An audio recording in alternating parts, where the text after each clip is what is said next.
Mes parents m'ont inscrit comme donneur volontaire pour l'opération de mon frère sans me demander, qualifiant cela de devoir familial. Je ne me suis pas contenté de refuser, j'ai déménagé à l'autre bout du pays et je les ai bloqués. Maintenant, ils supplient pour trouver un donneur compatible alors que je vis ma meilleure vie sous un nouveau nom. C'est l'histoire de comment je suis passé du statut de distributeur automatique et de réserve de pièces détachées invisibles de ma famille, à celui de vivre ma meilleure vie absolue à 5000 km de là, avec un nouveau nom et zéro regret. Et oui, mes parents sont actuellement en train de perdre la tête en essayant de me retrouver. Mais nous y viendrons. Donc, moi, homme de 28 ans, j'ai grandi comme l'aîné de 2 fils dans ce que je ne peux décrire que comme la dynamique familiale la plus déséquilibrée que vous puissiez imaginer. Mon jeune frère, Bryce, 25 ans, a été l'enfant roi depuis le jour de sa naissance. Je n'exagère pas quand je dis que toute mon enfance ressemblait à être un figurant dans le Bryce Show, où chaque épisode mettait en scène mes parents s'extasiant sur leur précieux bébé miracle, pendant que je restais dans le coin à tenir la perche du micro que personne ne m'avait demandé de tenir. Laissez-moi vous peindre un tableau de ce qu'était la vie en grandissant dans notre maison.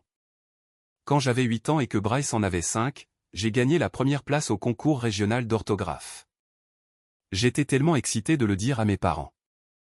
J'ai couru à la maison avec mon petit trophée, j'ai fait irruption par la porte d'entrée, et j'ai trouvé ma mère au téléphone avec ma grand-mère, s'extasiant sur le fait que Bryce avait appris à faire ses lacets ce jour-là. À 5 ans.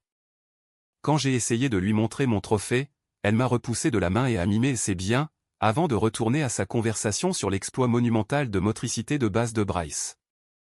Ça a pas mal donné le ton pour les 2 décennies suivantes. Bryce est né avec une maladie rénale congénitale qui nécessitait une surveillance tout au long de son enfance. Je comprends, c'est stressant pour n'importe quel parent. Mais quelque part en cours de route, surveiller un problème médical s'est transformé en traiter Bryce comme s'il était fait de verre, tout en ignorant complètement l'autre enfant. Chaque vacances en famille était planifiée en fonction de ce que Bryce pouvait supporter. Chaque fête consistait à s'assurer que Bryce était à l'aise.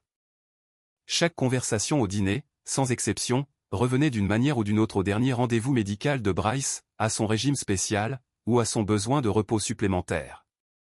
Pendant ce temps, j'étais là à avoir des 20-20, à entrer dans l'équipe de basket du lycée en tant que sophomore, élève de seconde, et à être généralement le genre d'enfant dont tout parent normal serait fier. Ma récompense ?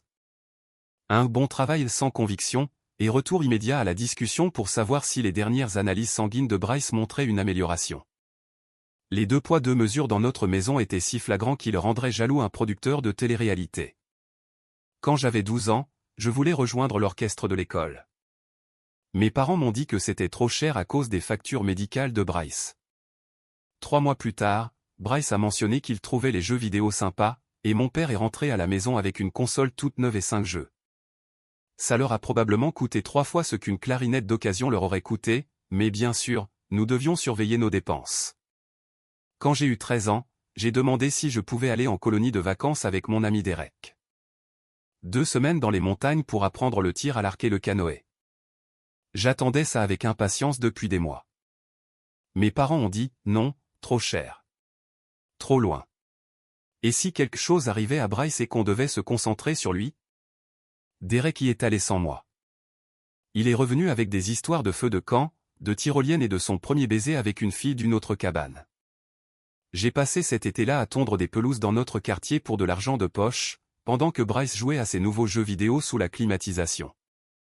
Quand j'avais 14 ans, j'étais au tableau d'honneur chaque trimestre. Mon école a organisé une cérémonie pour les élèves du tableau d'honneur à la fin de l'année. Les parents étaient invités. Les miens ne sont pas venus. Ils avaient un conflit d'horaire, qui s'est avéré être emmené Bryce au cinéma. Je me tenais sur cette scène avec tous les autres enfants méritants pendant que leurs parents prenaient des photos et applaudissaient. Personne n'était là pour moi. Quand j'ai eu 15 ans, j'ai demandé des leçons de conduite. Ma mère a dit qu'il n'avait pas le temps avec tous les rendez-vous de Bryce. J'ai fini par apprendre à conduire avec le père de Derek, qui se sentait mal pour moi et m'a appris les week-ends. Mes parents n'ont jamais remarqué, ne l'ont jamais remercié, mais ils ont trouvé plein de temps pour apprendre à Bryce quand son tour est venu. Papa a passé des semaines avec lui, patient et encourageant.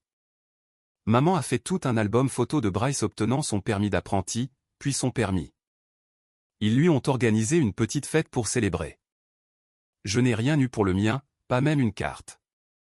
Quand j'avais 16 ans, j'ai demandé à mes parents s'ils pouvaient venir à mon match de championnat de basket. C'était un grand événement. Nous jouions contre notre école rivale et j'étais le meneur titulaire. Mon père a dit qu'ils essaieraient de venir, mais Bryce avait un rendez-vous de suivi cet après-midi-là, et il ne voulait pas le presser. Le rendez-vous était un contrôle de routine, pas une urgence, pas une procédure, une conversation de 15 minutes avec un médecin qu'il voyait depuis des années. Ils ne sont pas venus à mon match. Nous avons gagné. J'ai marqué 18 points. J'ai découvert plus tard qu'après le rendez-vous de Bryce, il l'avait emmené manger une glace parce qu'il avait été si courageux pour sa prise de sang. Le gamin a eu une glace pour une prise de sang. Je n'ai rien eu pour avoir mené mon équipe à une victoire de championnat. Je suis rentré dans une maison vide avec des restes de casserole dans le frigo et un post-it disant « chauffé pendant 3 minutes ». En terminale, j'ai postulé aux universités tout seul, rempli chaque dossier, écrit chaque essai, recherché chaque opportunité de bourse. Mes parents n'ont pas aidé, n'ont pas demandé, ne semblaient pas se soucier de l'endroit où j'irais. Quand j'ai été accepté dans mon premier choix avec une bourse partielle, je leur ai dit au dîner. Ma mère a dit « c'est merveilleux, chérie », sans lever les yeux alors qu'elle coupait le steak de Bryce en petits morceaux parce qu'il ne se sentait pas bien. Il avait 17 ans. Elle coupait son steak. Au moment où j'ai obtenu mon diplôme de fin d'études secondaires, j'avais appris à ne rien attendre du tout de mes parents. Bryce a eu une fête de remise de diplôme massive quand son tour est venu, avec traiteur, DJ et environ 50 personnes. La famille a pris l'avion depuis 3 États différents. Il y avait des bannières, des ballons et un diaporama de sa vie. La mienne? Une carte avec un billet de 100 $ dedans et un « Nous sommes fiers de toi » qui semblait aussi authentique qu'un billet de 3 $. Nous avons dîné dans une chaîne de restaurants, juste nous 4, et mes parents ont passé la majeure partie du repas à parler des futurs projets universitaires de Bryce. J'ai payé mes études moi-même grâce à des bourses et des petits boulots, pendant que mes parents payaient les frais de scolarité complets de Bryce dans une université privée parce qu'il avait besoin de soutien supplémentaire. Je travaillais 25 heures par semaine dans un laboratoire informatique du campus, en plus d'une charge de cours complète. Je mangeais des ramen plus de soirs que je ne voudrais m'en souvenir. Je donnais des cours particuliers à d'autres étudiants pour un peu d'argent liquide. J'ai vendu mon plasma 2 fois par mois parce que la clinique près du campus payait 50 $ le coup. Pendant ce temps, Bryce vivait dans une belle chambre universitaire, avait un plan repas entièrement payé, et recevait un nouvel ordinateur portable chaque année. J'ai obtenu mon diplôme summa cum laude en génie logiciel. Bryce a obtenu son diplôme avec une moyenne de 2,3 en communication après avoir mis 5 ans pour finir, parce qu'il a changé de spécialité 2 fois et a échoué à quelques cours en cours de route. Et devinez qui a eu la plus grande célébration? Bryce a eu une semaine de vacances tout frais payées à Canquin comme cadeau de fin d'études. J'ai reçu un SMS disant « Félicitations. On savait que tu pouvais le faire. » Pas de fête, pas de voyage, pas de dîner. Un SMS. Mais voilà le truc. Malgré tout, je n'en ai jamais vraiment voulu à Bryce personnellement. Il n'a pas demandé à naître avec une maladie rénale.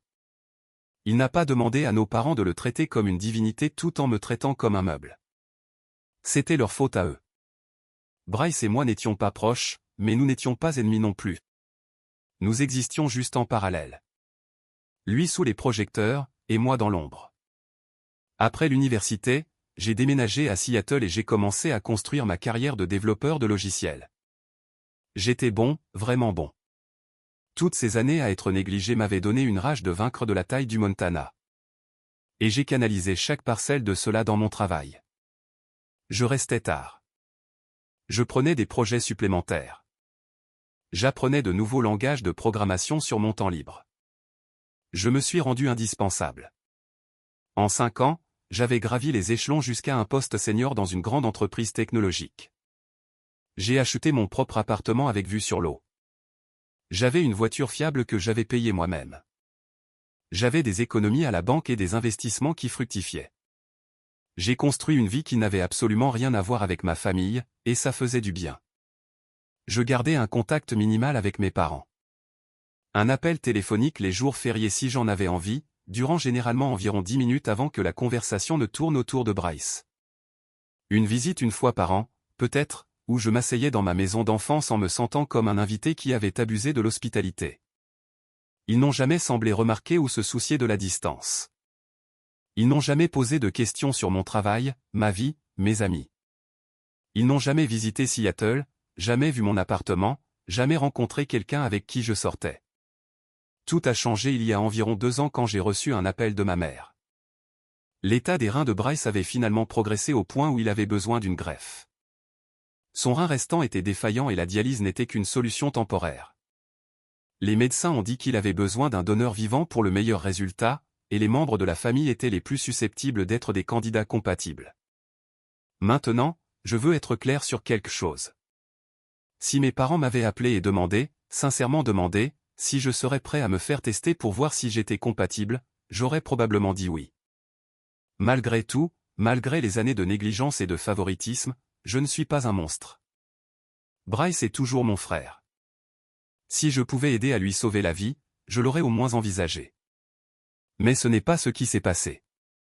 Au lieu de cela, ma mère m'a appelé en panique, non pas pour me demander si je voulais me faire tester, mais pour m'informer que j'étais déjà programmé pour des tests dans un centre de transplantation près de chez eux. Elle leur avait donné mes informations, rempli les papiers préliminaires en mon nom, et pris rendez-vous pour la semaine suivante. Elle avait utilisé mon ancienne adresse, mon numéro de sécurité sociale qu'elle avait apparemment encore depuis l'époque où elle faisait mes impôts quand j'étais adolescent, et avait signé des documents prétendant représenter mes intérêts. Elle a parlé comme si c'était déjà décidé, comme si ma participation n'était qu'une formalité. Je savais que tu voudrais aider ton frère, a-t-elle dit comme si elle me faisait une faveur. La famille prend soin de la famille. C'est ton devoir en tant que frère. J'ai pris les devants et j'ai tout organisé pour que tu n'aies pas à te soucier des détails. Je suis resté assis là dans un silence stupéfait pendant 30 bonnes secondes. Mon devoir. Elle m'avait inscrit pour des tests médicaux invasifs et potentiellement une chirurgie majeure sans même me demander d'abord. Sans même un simple « et ». Est-ce que tu serais prêt à envisager ça? Quand j'ai finalement retrouvé ma voix, je lui ai demandé d'expliquer exactement ce qu'elle avait fait. Elle s'est immédiatement mise sur la défensive.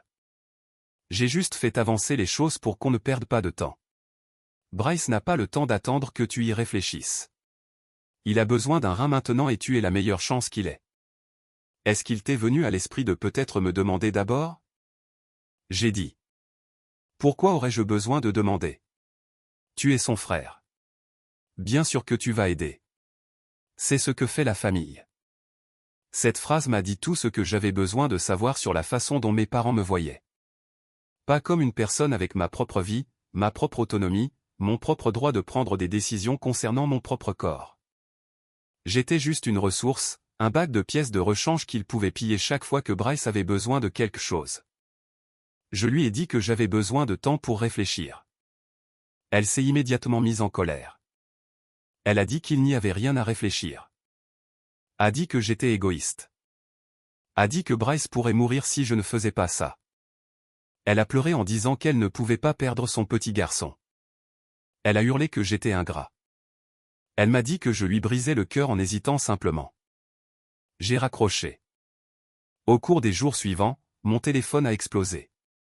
Maman appelait à répétition, laissant des messages vocaux de plus en plus frénétiques. Papa appelait avec sa voix « Soyons raisonnables », qui voulait vraiment dire « Fais ce que ta mère veut ». Il a essayé de présenter ça comme un malentendu. Ta mère essayait juste d'aider. Il a dit qu'elle avait paniqué. Tu sais comment elle devient quand il s'agit de Bryce. Elle m'a inscrit pour une chirurgie sans me demander, j'ai dit.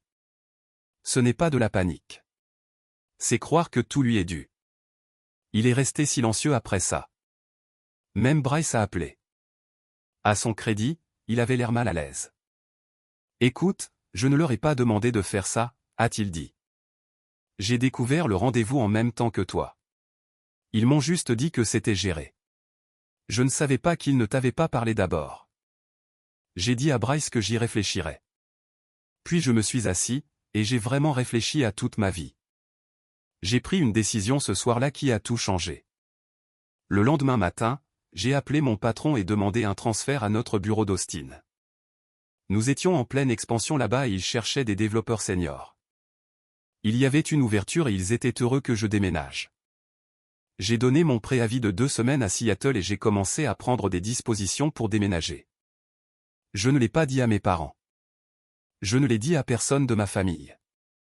J'ai tranquillement emballé mes affaires de l'appartement, vendu ce que je ne pouvais pas emporter, organisé le déménagement, et je me suis préparé à disparaître. Avant de partir, j'ai fait une chose de plus. J'ai entamé la procédure pour changer légalement de nom, rempli les papiers, payé les frais, et je suis officiellement devenu quelqu'un de nouveau. Je ne vais pas partager mon nouveau nom ici pour des raisons évidentes, mais c'était comme me débarrasser d'une peau que je portais depuis 28 ans. Le jour où j'ai quitté Seattle, j'ai envoyé un seul SMS à mes parents, je ne viendrai pas au rendez-vous. Je ne me ferai pas tester. Je ne donnerai rien. Ne me contactez plus. Puis j'ai bloqué leur numéro, bloqué leurs emails, bloqué tous leurs réseaux sociaux. J'étais parti. Les premières semaines à Austin étaient surréalistes. Je m'attendais toujours à ce que quelqu'un se présente à ma porte, mais il ne pouvait pas me trouver. Mon nouvel appartement était à mon nouveau nom. Mes factures, mon téléphone, mes comptes bancaires, tout était déconnecté de mon ancienne identité. En ce qui concernait ma famille, je m'étais volatilisé. J'ai appris plus tard par ma cousine ce qui s'est passé quand mes parents ont réalisé que j'étais sérieux. Ma mère s'est pointée à mon condo de Seattle pour le trouver vide. Le portier lui a dit que j'avais déménagé il y a des semaines sans laisser d'adresse de réexpédition. Elle est restée sur le parking à pleurer pendant que mon père appelait la police pour signaler ma disparition. Les flics leur ont dit qu'ils ne pouvaient rien faire. J'étais un adulte majeur qui leur avait explicitement dit de ne pas me contacter. Je n'étais pas porté disparu. J'avais choisi de partir. Ma mère n'a pas accepté ça. Elle a appelé le commissariat 3 fois de plus. Elle s'est présentée en personne et a fait une scène jusqu'à ce qu'ils menacent de la faire sortir. Elle a déposé un avis de recherche qui a été rejeté parce que je ne remplissais pas les critères. Elle a appelé les hôpitaux pour demander si quelqu'un correspondant à ma description avait été admis. Elle a même appelé la morgue, convaincue que j'étais mort parce que son précieux fils aîné n'abandonnerait jamais sa famille volontairement. Quand tout cela a échoué, elle a commencé à appeler tous ceux que j'avais connus. Derek a reçu un appel d'elle à 23h un mardi, demandant s'il savait où j'étais. Il lui a dit non et a raccroché. Elle l'a rappelé 3 fois de plus cette semaine-là. Mon colocataire d'université a reçu un appel à son bureau en plein milieu d'une réunion. Il a dû expliquer à son patron pourquoi une femme étrange appelait son numéro professionnel en pleurant à propos de son fils disparu. Une fille avec qui je suis sorti brièvement il y a 5 ans a reçu un message Facebook de ma mère demandant des informations sur l'endroit où je me trouvais. Mon entraîneur de basket du lycée a reçu une lettre par la poste lui demandant d'aider à me localiser. Aucun d'eux ne savait rien. Et même s'ils savaient, ils ne lui auraient rien dit. La plupart d'entre eux ne connaissaient même pas les noms de mes parents parce que j'avais arrêté de parler de ma famille il y a des années. Mes parents ont même conduit jusqu'à Seattle, 14 heures de route aller simple, et ont surveillé mon ancien immeuble de bureau pendant 3 jours d'affilée. Ils sont restés assis dans leur voiture sur le parking de 7h à 19h, regardant les gens aller et venir, espérant me surprendre en arrivant ou en partant. Quand ça n'a pas marché, ils ont commencé à approcher des employés au hasard, marchant vers leur voiture, leur montrant des photos de moi sur leur téléphone, demandant si quelqu'un me reconnaissait. Une femme a été tellement effrayée qu'elle a appelé la sécurité. Les RH ont fini par envoyer une lettre officielle de cessation et d'abstention menaçant de poursuites judiciaires s'ils ne quittaient pas les lieux immédiatement. Mon père a essayé une approche différente. Il a appelé la ligne principale de l'entreprise en prétendant être un client potentiel. La réceptionniste a dit que personne de ce nom ne travaillait là. Il a rappelé plusieurs fois avec des histoires différentes. Finalement, ils ont tracé les appels et ont ajouté son numéro à la liste de blocage aussi. Pendant ce temps, je construisais une nouvelle vie à Austin. La ville me convenait bien. J'aimais la chaleur, l'étendue de la ville, la façon dont les gens se mêlaient de leurs affaires. J'ai trouvé un complexe d'appartements où personne ne posait de questions, et le gars de l'entretien me faisait juste un signe de tête dans l'ascenseur. Je me suis fait de nouveaux amis au travail, des gens qui ne me connaissaient que comme la personne que j'avais choisi de devenir. Personne ne demandait des nouvelles de ma famille. Personne ne s'attendait à ce que je prenne l'avion pour rentrer pour les fêtes. Personne ne se demandait pourquoi je ne mentionnais jamais de parents ou de frères. J'ai obtenu une promotion en 6 mois, dirigeant une petite équipe travaillant sur le lancement d'un nouveau produit. Mon patron m'a pris à part après la réussite du projet et m'a dit que j'étais sur la bonne voie pour un poste de directeur si je continuais comme ça. J'ai commencé à maximiser mes cotisations de retraite. J'ai constitué un fonds d'urgence avec 18 mois de dépenses. J'ai acheté des meubles que j'ai réellement choisis moi-même au lieu de prendre des objets de seconde main. J'ai peint les murs de ma chambre d'une couleur que j'aimais. J'ai rejoint une salle d'escalade près de mon appartement parce que je voulais essayer quelque chose de nouveau. C'est là que j'ai rencontré Jenna. Elle assurait l'amie d'un grimpeur quand je suis entré pour ma première leçon. Nous avons commencé à parler. Elle était infirmière dans l'un des grands hôpitaux du centre-ville. Elle avait un rire qui me donnait envie de raconter des blagues juste pour l'entendre encore. Nous avons pris un café après la fin de ma leçon. Puis un dîner 2 jours plus tard. Ensuite, nous sommes sortis ensemble. Après quelques mois ensemble, j'ai raconté toute l'histoire à Jenna. Nous étions assis sur mon canapé, des boîtes de plats à emporter sur la table basse, un film en fond que ni l'un ni l'autre ne regardait. Je lui ai parlé du favoritisme, de la négligence, du trophée d'orthographe dont personne ne se souciait, du match de championnat auquel personne n'a assisté. Je lui ai parlé de ma mère qui m'avait inscrit pour la chirurgie sans me demander. Je lui ai parlé du changement de nom, du déménagement, du blocage de tout contact. Elle a écouté sans interrompre. Quand j'ai fini, elle est restée silencieuse un long moment. Puis elle a dit, « Ton corps est ton corps. Personne n'a le droit de le proposer à ta place. Pas même la famille. Surtout pas une famille qui ne t'a jamais traité comme une famille au départ. » J'ai su à ce moment précis que j'allais épouser cette femme. Environ 1 an après mon déménagement, ma cousine m'a contacté pour me donner des nouvelles. L'état de Bryce avait empiré. Il était sous dialyse à temps plein maintenant, allant dans un centre 3 fois par semaine pour des sessions de 4 heures. L'attente pour un rein de donneur décédé pourrait durer des années. Mes parents me cherchaient toujours désespérément, convaincus que s'ils pouvaient juste me trouver, ils pourraient tout arranger. Il y a 6 mois, ma cousine a appelé à nouveau. « Tes parents ont engagé un service de recherche », a-t-elle dit. Une sorte d'entreprise spécialisée dans la recherche de personnes qui ne veulent pas être trouvées. Ils deviennent désespérés. Combien ont-ils payé? J'ai demandé, morbidement curieux. J'ai entendu ta mère mentionner $5 000 d'acompte.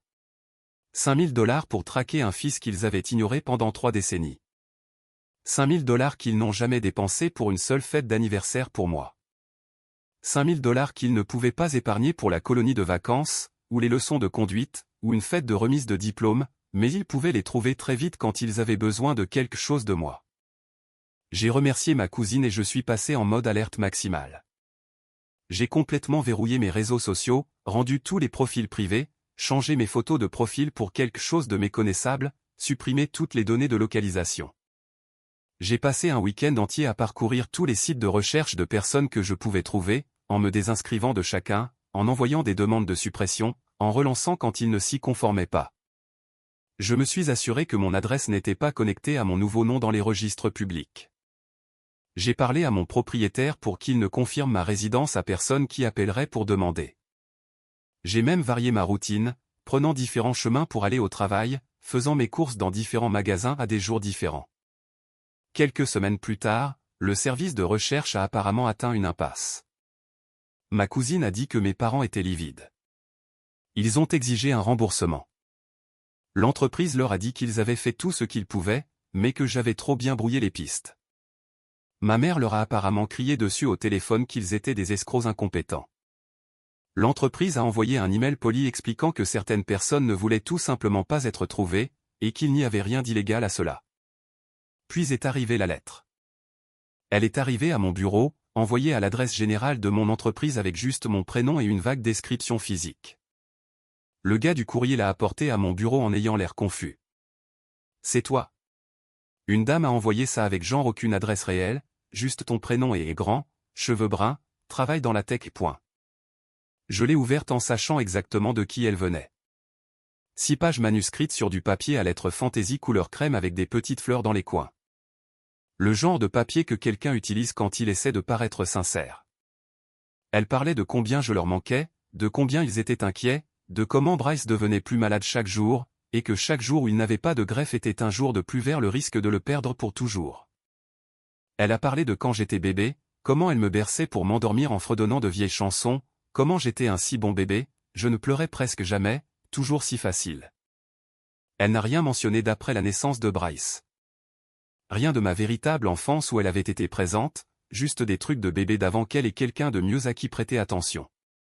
Elle a inclus 3 photos de Bryce branchées à une machine de dialyse. Sur l'une d'elles, il regardait directement l'appareil photo avec une expression qui semblait posée. Au dos, elle avait écrit « Ton frère a besoin de toi », avec son écriture bouclée. Une autre photo le montrait allongé dans un lit d'hôpital. Une autre le montrait dans un fauteuil roulant. Je me suis demandé si elle lui avait demandé d'avoir l'air extra malade pour les photos ou s'il s'était porté volontaire. Ce qu'elle n'a pas fait, c'est s'excuser. Pas une seule fois en 6 pages elle n'a reconnu que ce qu'ils avaient fait était mal. Pas une seule fois elle n'a pris la responsabilité de m'avoir inscrit sans consentement. Le plus proche qu'elle est venue était une phrase enfouie à la page 4, « Je suis désolé que tu te sois senti blessé par notre empressement à aider Bryce. » Manipulation classique. Pas « Je suis désolé que nous t'ayons blessé », juste « Je suis désolé que tu te sois senti blessé », rendant ça de ma faute pour avoir eu la mauvaise réaction à leur action. J'ai déchiqueté la lettre et je l'ai jetée. Les choses ont escaladé à partir de là. Ma mère a commencé à appeler mon bureau, ayant obtenu le numéro général d'un annuaire d'entreprise. La réceptionniste était confuse au début car personne ici ne portait mon ancien nom. Elle m'a transféré l'appel pensant que c'était peut-être un client. Ce n'en était pas un. La voix de ma mère est sortie du haut-parleur, frénétique et en colère en même temps. « Je sais que tu travailles là », a-t-elle dit. « Je sais que tu écoutes. Tu dois arrêter ces bêtises et rentrer à la maison. Ton frère est en train de mourir. Comment peux-tu être si égoïste ?» J'ai raccroché sans dire un mot. Elle a rappelé immédiatement. La réceptionniste a répondu à nouveau et ma mère a commencé à lui crier dessus, exigeant d'être connectée avec moi, menaçant de venir au bureau en personne s'il ne me passait pas. La sécurité a dû intervenir. Les RH m'ont appelé en réunion pour comprendre ce qui se passait. J'ai expliqué la situation aussi brièvement que possible, coercition médicale, violation des limites, éloignement familial. Ils ont été étonnamment compréhensifs. Quelqu'un au RH avait vécu une situation similaire avec un parent toxique et savait exactement à quoi j'avais affaire. Ils ont bloqué les appels venant des numéros de mes parents et ont marqué mon dossier pour qu'aucune information sur moi ne soit divulguée à quiconque prétendant être de la famille. Puis est venue la campagne sur les réseaux sociaux. Ça a commencé petit. Un post sur le Facebook personnel de ma mère disant à quel point elle était inquiète pour son fils disparu. Une histoire triste sur la façon dont je m'étais volatilisé un jour sans explication. Aucune mention de pourquoi j'aurais pu partir. Aucune mention du rendez-vous médical non autorisé. Juste une mère au cœur brisé désespérée de retrouver son garçon. Ses amis ont répondu avec soutien et prière. Quelques-uns ont proposé de partager le post pour passer le mot. Elle a accepté. Ensuite, ça a grandi. Elle a commencé à poster dans des groupes communautaires. Avez-vous vu mon fils? Des posts avec de vieilles photos de moi, généralement celles où je me tenais à côté de Bryce pour qu'elle puisse montrer quelle famille unie nous étions avant. Elle a posté dans des groupes de personnes disparues, dans des groupes de sa ville natale, dans des groupes de Seattle, dans des groupes de villes aléatoires à travers le pays, espérant que j'aurais pu atterrir là-bas. Elle a écrit de longs posts sur le fait qu'elle ne comprenait pas ce qu'elle avait fait de mal. Comment elle m'avait donné tout ce qu'une mère pouvait donner. Comment elle avait tant sacrifié pour ses 2 garçons, et maintenant l'un d'eux mourait pendant que l'autre refusait d'aider. Elle a fait d'elle la victime. Elle a fait de moi le méchant. Elle a réécrit l'histoire en temps réel, créant un récit où j'étais le monstre ingrat qui avait abandonné une famille aimante parfaite sans raison. Certaines personnes y ont cru. Les sections de commentaires se sont remplies de sympathie pour elle. Des gens me traitant de sans-cœur. Des gens me traitant de lâche. Des gens proposant d'aider à me traquer. Des inconnus se portant volontaires pour être détectives amateurs pour chasser un homme adulte qui avait clairement choisi de partir. Un gars a dit qu'il travaillait dans l'informatique et pourrait probablement tracer mon empreinte numérique si elle lui donnait mes anciennes adresses e-mail. Elle les lui a données. Il a passé 2 semaines à essayer et a échoué. Mais beaucoup d'autres ont vu clair dans son jeu. Quelques personnes qui connaissaient notre famille ont commenté avec la vérité. Une femme qui était allée au lycée avec nous a posté un long commentaire expliquant comment j'avais toujours été traité comme une arrière-pensée. Elle a mentionné le match de basket auquel personne n'a assisté. Elle a mentionné m'avoir vu à la remise des diplômes, debout tout seul, alors que tous les autres avaient de la famille autour d'eux. Elle a dit qu'elle n'était pas surprise que je sois parti, et que ma mère devrait se regarder dans le miroir si elle voulait comprendre pourquoi. Ma mère a supprimé ce commentaire en quelques minutes, mais quelqu'un l'avait déjà capturé et partagé sur un autre fil. Ma cousine est intervenue avec plus de détails, évitant soigneusement tout ce qui pourrait révéler ma position. Elle a confirmé que mes parents avaient essayé de m'inscrire pour une chirurgie sans consentement. Elle a confirmé que c'était la goutte d'eau qui a fait déborder le vase après des décennies de favoritisme. Ces commentaires ont été supprimés aussi, mais les captures d'écran ont continué à se propager. Les gens ont commencé à remettre en question la version des événements de ma mère. Quelques commentateurs ont souligné que les adultes ne disparaissent pas sans raison, que peut-être elle devrait considérer ce qu'elle a fait pour me faire fuir au lieu d'essayer de me traquer. Ma mère a répondu en postant plus d'histoires tristes, plus de photos d'enfance, plus de mises à jour sur la santé déclinante de Bryce avec l'implication claire que je le tuais en ne me présentant pas pour donner. Elle a lancé une cagnotte GoFundMe pour les frais médicaux de Bryce et a mentionné dans la description que son autre fils avait abandonné la famille pendant l'horreur la plus sombre. Il y a 3 mois, Bryce lui-même a réussi à me trouver. Je ne sais pas exactement comment il a fait. Peut-être qu'il a engagé quelqu'un de meilleur que le service utilisé par mes parents. Peut-être qu'il avait accès à des ressources différentes. Peut-être qu'il a juste eu de la chance ou posé la bonne question à la bonne personne. Mais un soir, je suis rentré du travail, et il était là, assis sur les marches en béton devant mon immeuble, ayant l'air de pouvoir tomber si une brise forte le frappait. Il avait l'air terrible, pâle d'une manière qui semblait presque grise, maigre, comme si son corps se consumait de l'intérieur. Ses vêtements pendaient sur lui comme s'ils appartenaient à quelqu'un de 2 tailles plus grandes. Il y avait des cernes sous ses yeux et une teinte jaune sur sa peau qui témoignaient de reins ne faisant pas leur travail. Il était clairement usé par des années de dialyse, par les rendez-vous médicaux constants, par l'attente, l'espoir et le fait de voir son corps faillir lentement. Une partie de moi a ressenti une véritable sympathie. C'était toujours mon frère, peu importe ce qui s'était passé entre nous ou à cause de nous. Une autre partie de moi a senti le mur se lever immédiatement, s'attendant à une autre tentative de manipulation, une autre culpabilisation, une autre exigence déguisée en demande. Avant que tu ne dises quoi que ce soit, a-t-il commencé, levant les mains dans un geste qui semblait demander un effort important. Je ne suis pas ici parce que maman et papa m'ont envoyé. Ils ne savent pas que je t'ai trouvé. Je ne vais pas leur dire où tu es, ni quel nom tu utilises, ni rien d'autre. Ce n'est pas pour ça que je suis venu. Je suis resté là avec mes clés à la main, la porte de l'appartement à 3 mètres, pouvant facilement passer devant lui si je le choisissais. Alors pourquoi es-tu venu? Parce que j'avais besoin de te parler, de frère à frère. Pas par lettre, ou appel téléphonique, ou post sur les réseaux sociaux. Face à face. J'ai envisagé de simplement passer devant lui. J'ai envisagé de lui dire de partir. J'ai envisagé beaucoup de choses en ces quelques secondes. Mais quelque chose m'a fait arrêter. Peut-être la curiosité. Peut-être quelque chose de plus profond. Peut-être que je voulais juste entendre ce qu'il avait à dire après tout ça. 5 minutes, j'ai dit. Parle. Il a pris une respiration. Je sais que ce qu'ils ont fait était mal. T'inscrire sans demander. Je leur ai dit de ne pas faire ça comme ça, mais ils n'ont pas écouté. Il a fait une pause. Je suis en train de mourir. C'est la réalité. Je suis sur la liste de transplantation depuis 2 ans. Je ne suis pas ici pour te faire culpabiliser.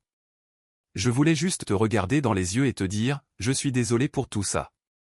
Pour la façon dont ils t'ont traité toute notre vie. Je le voyais. Tu méritais mieux. Et je suis désolé de ne pas avoir dit quelque chose plus tôt. Il s'est levé lentement, en grimaçant.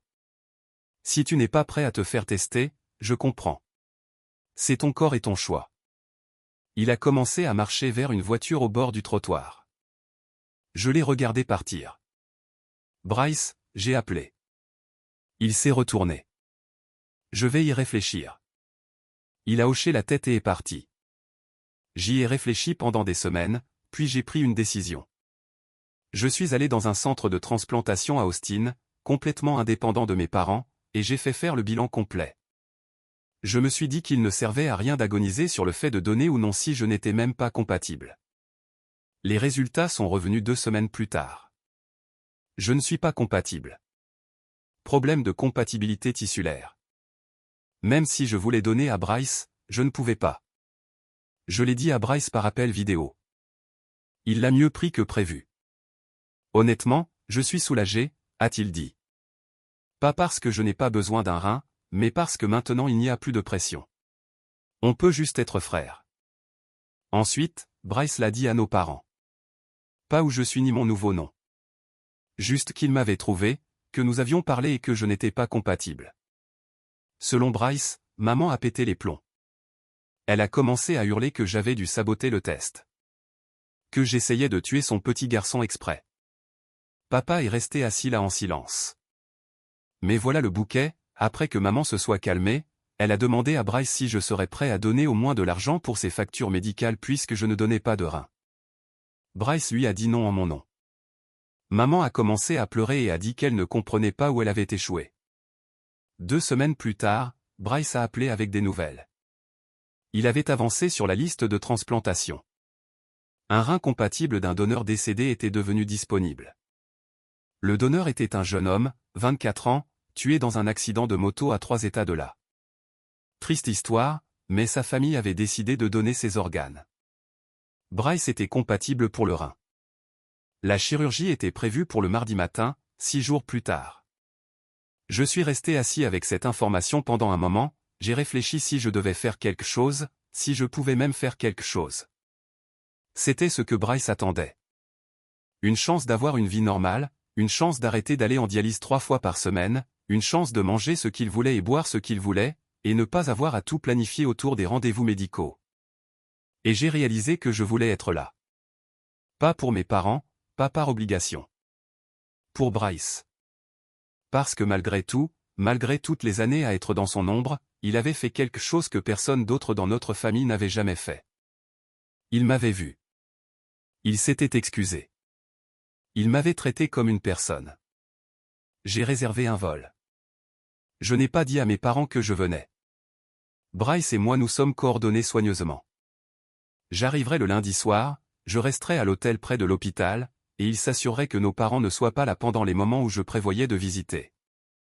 C'était ridicule de devoir se faufiler pour voir son propre frère, mais c'est ce à quoi notre famille en était arrivée. Le vol a atterri à 21h. J'ai pris une voiture de location et j'ai conduit jusqu'à l'hôtel, m'enregistrant sous mon nouveau nom juste au cas où.